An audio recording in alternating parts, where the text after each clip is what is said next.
On vous emmène au cœur de Citygate. Derrière ces terrasses se cache une centaine de logements, mais pas que.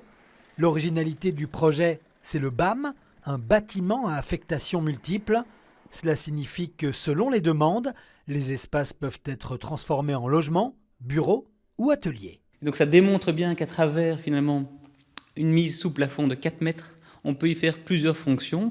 La preuve en est aussi, c'est la multiplication des vitrages, mais qui permet aussi d'accueillir plusieurs fonctions. C'est donc le début d'une nouvelle vie pour cet ancien site industriel.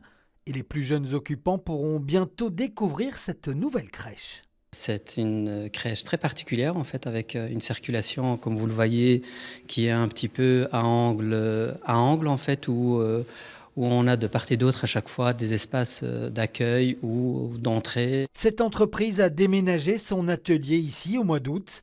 C'est cet équilibre entre logement et commerce qui les a séduits. Avoir des zones qui soient purement industrielles ou des zones mais sans restaurant, sans magasin, c'est un petit peu mort. Avoir des zones qui soient exclusivement pour le logement aussi.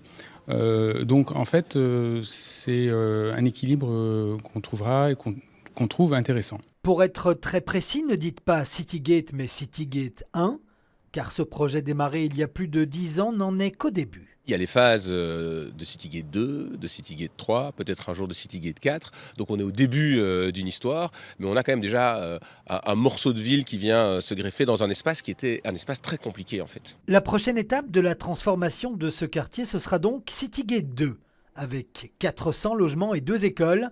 Citydev espère obtenir le permis d'urbanisme dans les prochains mois.